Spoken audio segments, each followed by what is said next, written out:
Hello, I'm ANEKA from Made to Sew and welcome to my tutorial on how to press. We're going to be looking at the difference between pressing and ironing and what technique you should be using to press your sewing or dressmaking projects. Now, over the course of this tutorial, I'm going to discuss 5 tips that I have when it comes to pressing or ironing. We'll begin by showing you the pressing technique. Then for tip number 2, I'm going to be showing you how to attach interfacing onto your fabric effectively. We'll move on to tip number 3, where I'm going to be showing you how you can use the steam to manipulate your fabrics. You can use that to help ease certain fabrics into shapes, for example, putting a sleeve into an armhole. Tip number 4 is probably going to be your favorite bit, where I talk to you about how to press a standard seam. And I'm going to be showing you how to use pressing tools to achieve that. We'll look at how to press darts, how to press curves, collars, all of those little bits and pieces that you need to know. We'll finish when tip number 5, where I talk to you about the pressing systems that I use and what I like about them. I will put the timings for each of the tips in the description box below, so if you want to jump to a certain area, you can do so. We're going to begin with tip number 1, where I'm going to show you how to press a garment. Let's begin with tip number 1, where I'm going to be sharing with you the importance of pressing using the correct motion. So I'm hoping that you know how important it is to press your seams and your garment during construction. I know when you're first learning to sew, it can be easy to try and skip this step, but I promise that by pressing your seams and your garment properly, you will end up with a much more professional finish. And it doesn't have to take that much more time. I do what I call batch sewing, which means that I spend as much time at the sewing machine as possible, sewing as many seams as possible. Then I move to the ironing board and I will press as much as possible before I need to return to the sewing machine. So you can try and follow that method to speed up the process. Now, looking at the general technique that most people do when it comes to ironing is that they will use this ironing motion of forwards and backwards with the iron. That is not what we really want to do when we're pressing a garment. That's absolutely fine to use if you're ironing your bed sheets or if you're ironing your fabric prior to cutting it out. But the problem that you'll have if you use that technique once you've cut out your pieces is that you can end up stretching or distorting your pieces, or stretching or distorting seams. By using that technique, you can just pull things out of shape a little bit. So we want to use a pressing technique instead. The pressing technique uses 3 aspects. It's going to use the weight of the iron, the heat of the iron, and the steam of the iron. And rather than sliding the iron along, you would lift the iron and move it along like so. Now I'm really exaggerating that process here. You'll find as you watch through this tutorial that I really move it ever so slightly, or I mean that you can't really quite see how I'm moving it. I'm ever so slightly lifting it off the fabric as I move it along. It doesn't need to be huge, big motions like that. Now, what this does is it means that it's keeping your fabric or your garment flat as you're pressing it to set your seams in place. Although that's the best technique to use for most fabrics, you may find that your fabric isn't suitable for that technique, that perhaps you're flattening your fabric, in which case you could simply use steam instead. For this boucle fabric that I have here, I would just hover my iron with the steam button on. And by doing this, it means that I'm not going to be flattening the beautiful texture of this fabric. If I had a seam sewn in this, I would simply finger press the seam instead of using that pressing motion and putting on the weight of my iron. Now, I've had a few questions about the requirement of using steam. Do you have to use it? Do I always use it? This does slightly depend on the iron that you're working with and of course the fabric or the material that you're working with.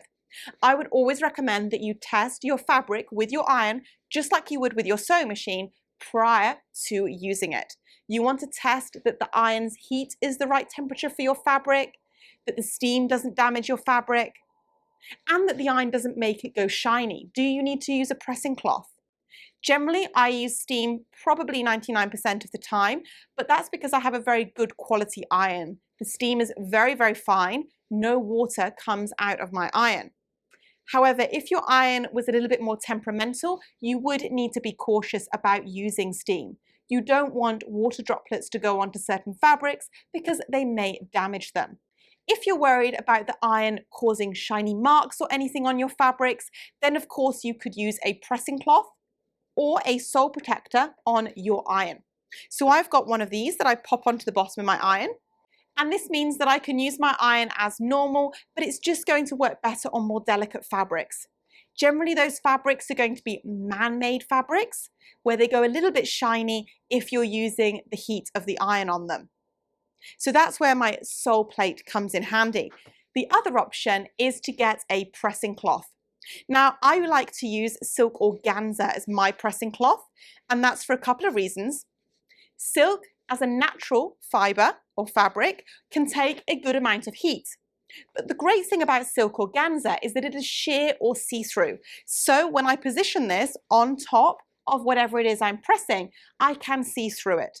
I can check that my seam allowances are either open or to one side, as I want them to be. So I find that this works really well to use instead of a standard pressing cloth that perhaps you can't see through. Now, this silk organza is the black color.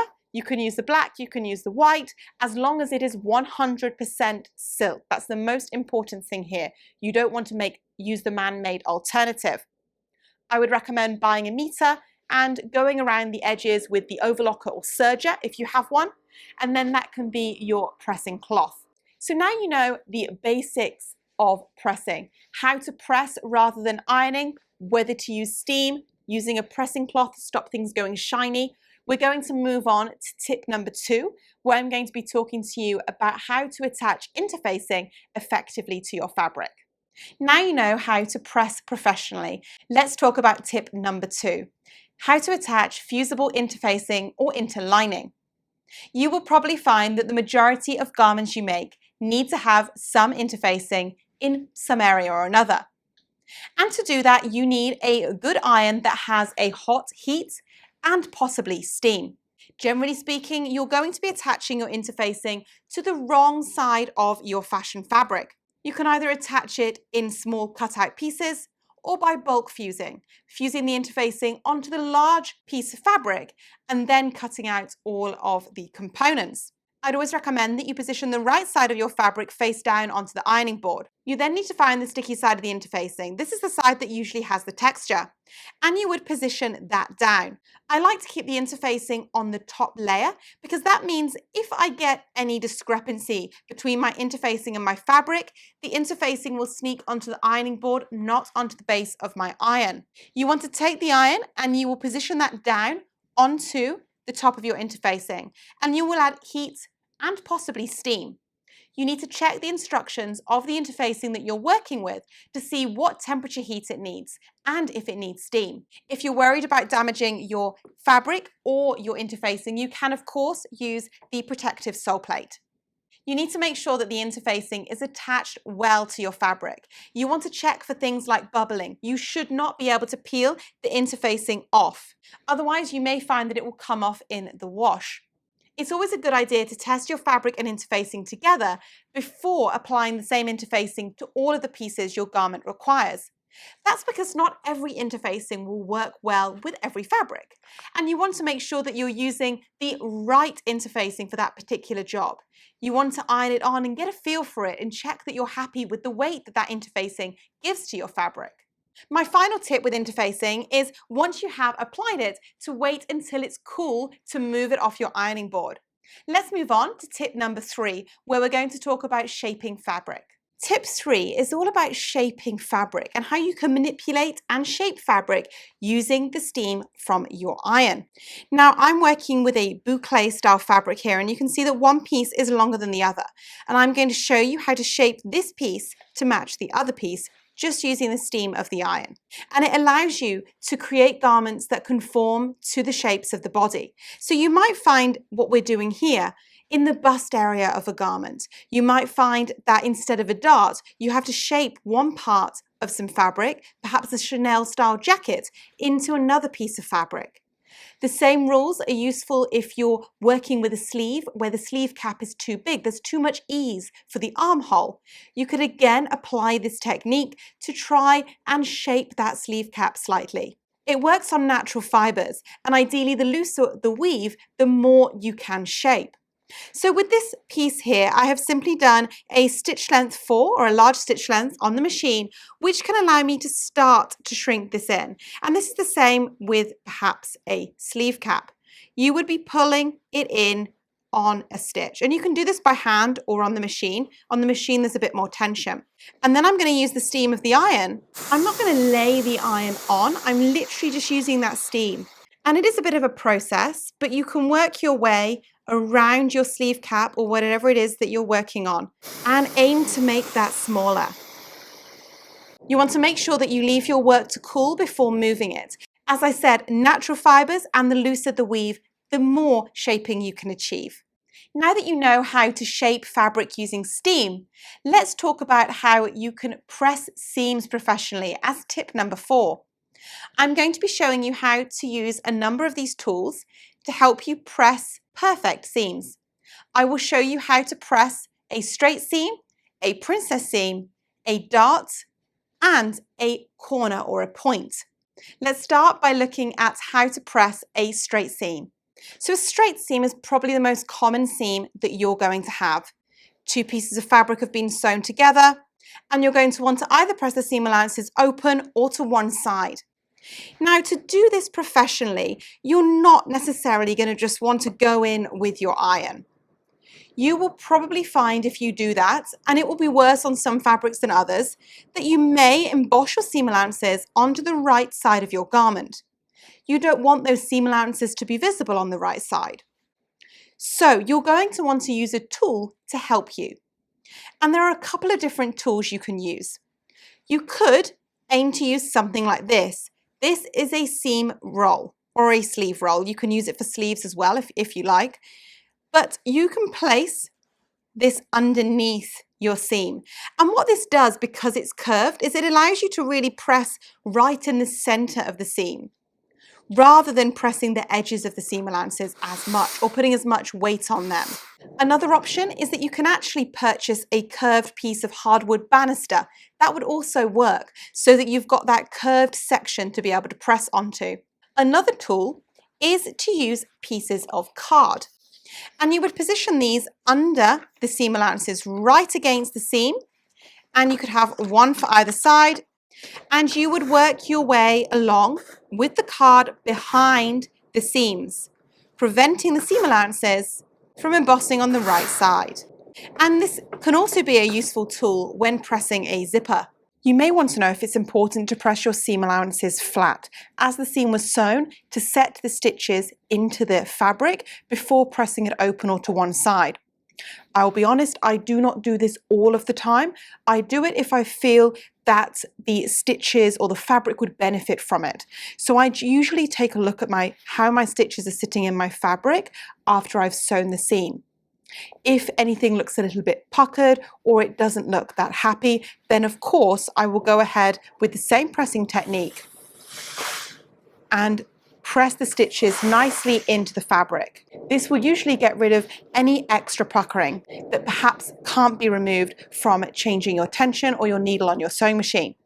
Once I'd press them flat, I would then press them open or to one side. You may also wonder if it's important to press your seams from the right side as well.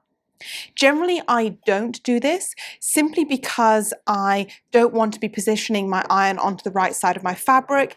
I usually find that if you're pressing your seam allowances correctly from the wrong side, that is enough, but it does depend on your fabric and what you are doing. So I always take a look at the right side to see if it requires an extra press.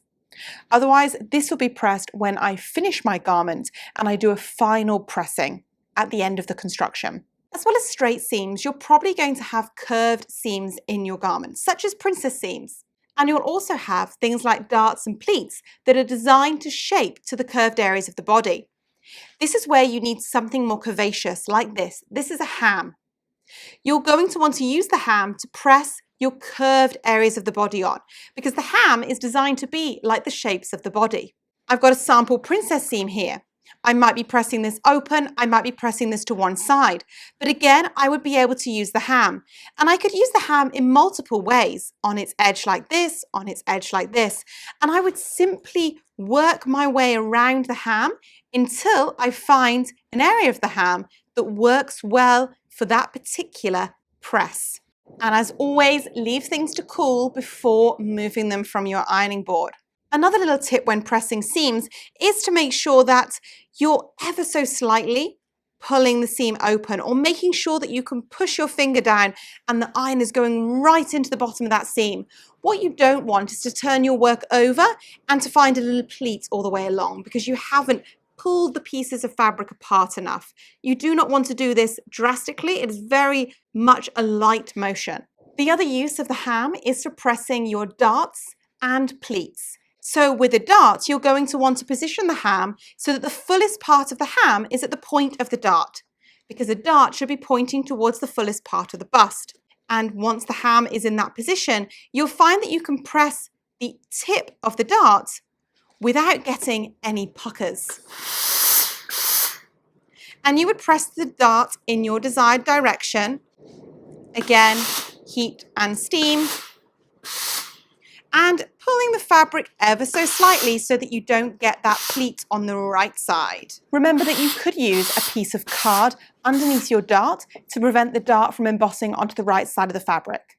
If you're pressing something with a point, such as a mitered corner on a skirt or perhaps a collar, you may want to invest in a point press. This will allow you to position your point right over the point of that point press and then open up your seam allowances. To do the other side, you would simply turn it over, again positioning the point on the end of the point press, and then you can press that bit as well. As well as being a point press, this tool is actually used as a clapper as well. So a tailor's clapper is a tool that you can use to help achieve a really crisp press. They can look something like this. This is a point press and a clapper. Or your clapper might just be this bottom section made of hardwood. You're going to want to use the clapper on fabrics that perhaps you're struggling to achieve a nice flat seam on. Usually that's slightly thicker fabrics such as wool. You could also use it if you were pressing the lapel or a collar of a jacket or overcoat, or perhaps if you wanted to press a crisp seam down the front of a pair of trousers. To use the clapper, you're going to begin by using your iron to steam the area. Then you would take the clapper and position it down. What this does is it forces the steam or the moisture out of the area that you're pressing. By holding it here for a few seconds, it will really help to set the press. And you would move your way along whatever area it is that you're doing the same way. It can also be great to use on thicker areas of fabric or bulky areas that you want to try and flatten, such as corners or pleats. Another very useful tool is this mitt. Now the mitt is designed for you to be able to position your hand into so that it protects your hand and you can use it to press areas of the garment that might be difficult to reach. One area that I use this a lot is in the sleeves. When I've finished a jacket or a coat, I may wish to steam the sleeve cap, and I will position my hand into the mitt, which will allow me to put my hand inside the garment. And then I can use the steam without damaging my hand. Any area of the garment that you need to use your hand to support whilst you're steaming, the mitt is useful. The three tools that I shared with you, the ham, the mitt, and the seam roll or sleeve roll, have two different coverings. A side that is usually wool or perhaps a wool acrylic mix, that's the pattern side, and the other side is usually a cotton. The idea is that you're supposed to use the wool side for wool fabrics or fabrics that need to have a lower temperature. The cotton side is for other fabrics, perhaps smoother fabrics that can take a higher temperature. Another little tool that I do like are these loop pressing bars, and they mean that you can press open your seam allowances perfectly in the center. When I'm trying to create ties or straps, these are extremely useful. Another tool that you might find useful is a sleeve board. This is a sleeve board here. It will allow you to position the sleeve onto the sleeve board and enable you to press simply the one side of the sleeve without affecting the other side. To recap, let's take a look at what a well-pressed seam should look like. What does it look like if you overpress a seam or underpress a seam, or if that seam is perfectly pressed? The first one is, what does it look like if your seam hasn't been pressed?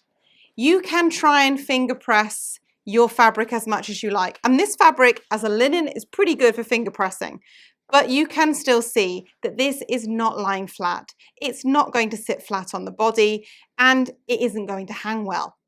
On the other extreme, you could overpress, which is when you might see iron marks. You might have burnt it. That would be worst case scenario. Or more of a minor issue would be that you might see the seam allowances embossed all the way down. That's if you've really gone over the seam a lot with the iron, and perhaps you haven't used the pressing tools that I mentioned, the card or the seam roll. So a perfectly pressed seam should look something like this. You should not be able to see the seam allowances embossed, the fabric should not be damaged, and you should have a nice, perfect finish to that seam. No pleating or folding in the middle, it's nicely pressed open. And that's what you're aiming to achieve with all of the pressing that you do. Finally, we are at tip number 5, where I wanted to talk to you about the ironing systems that I use, the brand, what it is that I love about them. And this was something that was requested on my Instagram, as well as it's a question that I often get asked on my YouTube channel. So all of the videos that I have on my YouTube channel use a Laurastar iron. I have been using Laurastar for over 10 years. My original iron was a Laurastar Evolution, either a Evolution 1 or Evolution 2, I can't remember. And that was actually given to me by my mother-in-law, who had purchased it previously, wasn't getting the use out of it, so thought I would get more use out of it, which of course I did. That iron was on pretty much every day while I was teaching my classes in the UK, and we worked out that overall it lasted for at least 20 years. Since I have got 2 newer models, so this is the Laurastar Lift Plus, this smaller model, and I purchased this when I was traveling a bit more in the UK because I wanted to be able to take the iron with me and to get the same quality. And then the bigger system here is the Laurastar Smart U. So what is it that I love about Laurastar irons? There are a number of things. I think possibly the most important thing to me is the quality of the steam. They produce a super fine steam that doesn't damage my garments. It doesn't produce water droplets. It is just a beautiful steam that helps you set a really good press. I also like the weight of the iron. So the irons do have more weight than perhaps a cheap domestic iron does, but it's still not heavy. And I find that I think it's distributing the weight very well all around the iron, which helps you to set a really good press. So that's probably one of the second things I like. And then with the ironing board systems, you do get some other niceties, one of which is the active table, which is basically a vacuum in the table here that will either blow up or suck down. I personally love using it in the suck down position because I find that it helps me to iron really fiddly bits, and it also means that I can put my fingers really close to the iron and the steam is being sucked down by the vacuum. So that's probably one of the things I love, but I do understand that these ironing systems can be expensive. If you have any questions, please feel free to ask them below and I will try and get back to you. So I really hope that you've enjoyed this tutorial, that you've learned some new things about pressing, how to press, when you should press, the tools that you can use to achieve a really good press. As always, if you have any questions, let me know, and otherwise I hope to see you again soon.